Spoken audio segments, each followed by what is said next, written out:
I'd like to introduce Mr. Dan McIntyre. Dan McIntyre.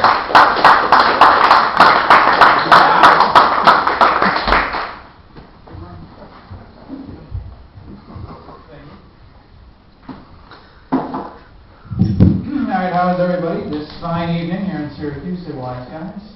I'm just doing this so I can get my stage situated, so you don't have to answer, it's okay. My name is Dan McIntyre. An interesting fact about me, which probably won't be interesting to people that have been here a while. I'm adopted, which you would think would be kind of bad, and it is, because you don't have a lot of role models growing up. I don't know how you remember, but there's Skippy from Family Ties, who's a dweeb.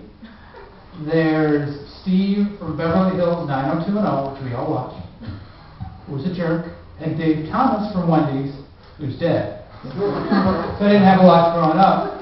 But the cool thing, I suppose, about being adopted is how uncomfortable you can make people about it. Especially when you're a kid, and kids are jerks. So, you hear, Dan, I just got off your mom last night, right? And I could just say, really? I've never met her. Is she a nice person? Because here's the thing, I like SpaghettiOs, but nobody else in my family does. Did she make you SpaghettiOs afterwards?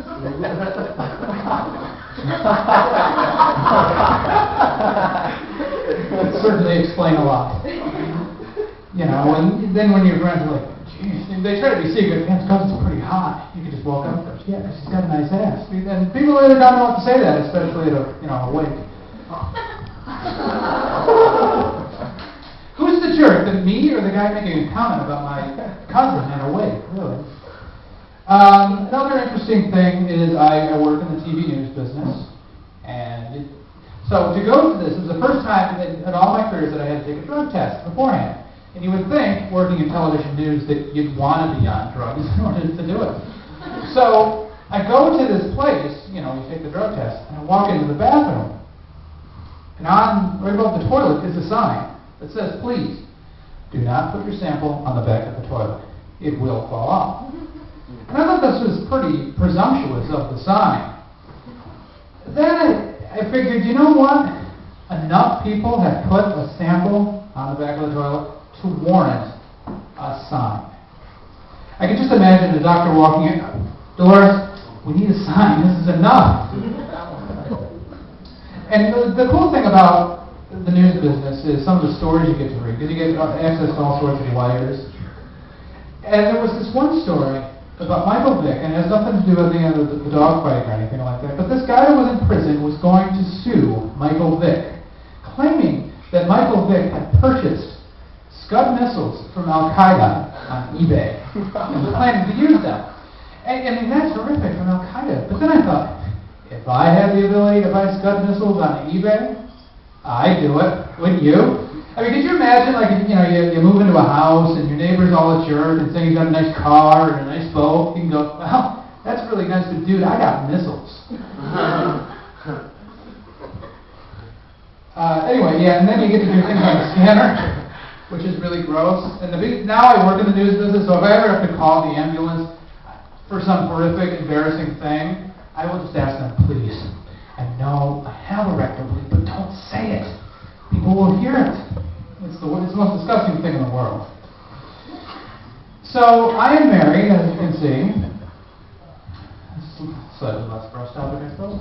And I'm so thankful that my wife is with me.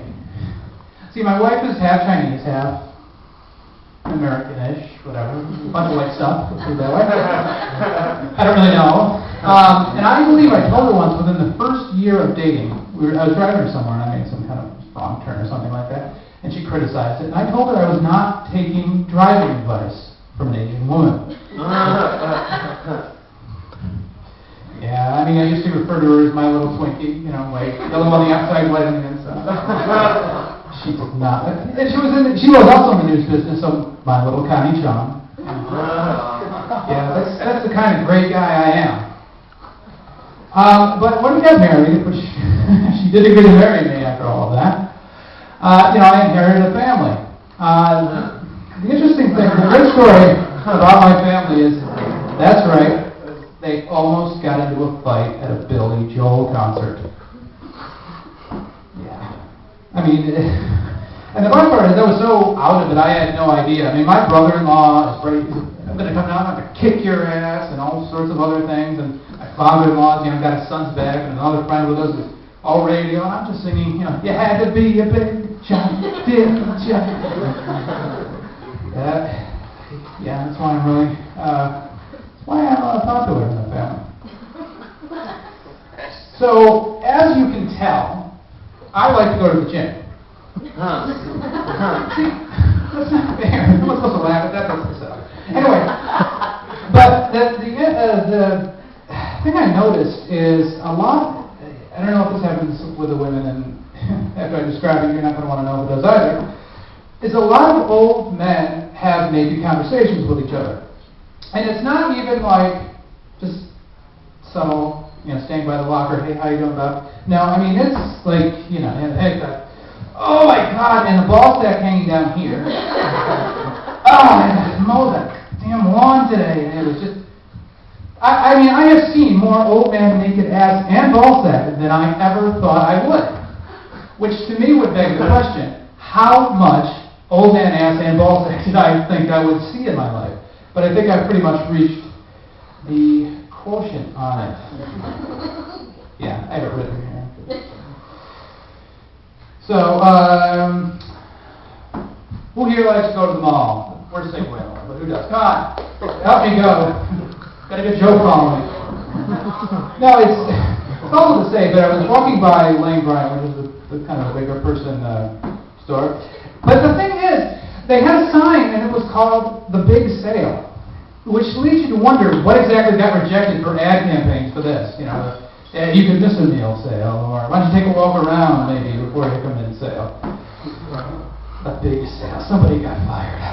I'm willing to bet. So,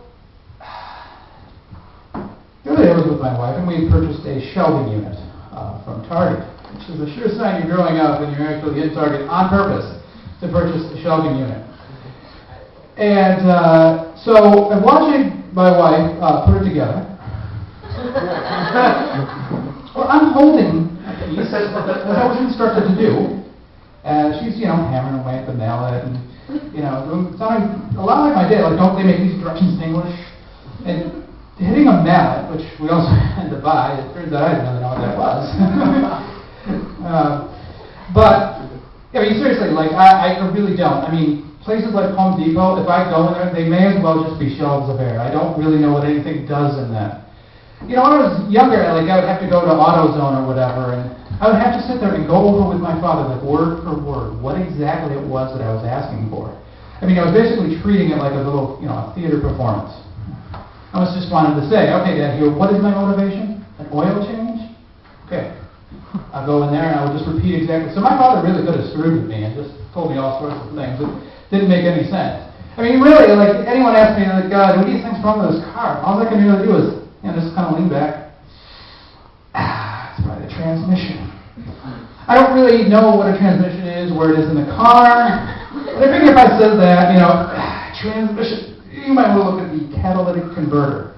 I know what that is simply because I like saying it. Catalytic converter. And it's really expensive, apparently. That's what I know about that. But, I'm watching my wife, again, put together our shelving unit. And I look over and see that the house has been painted.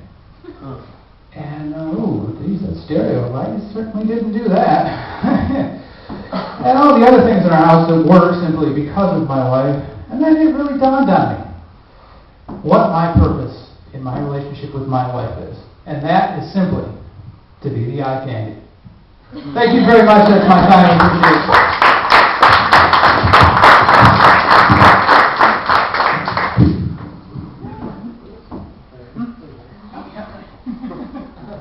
Dan McIntyre, everybody. Dan McIntyre.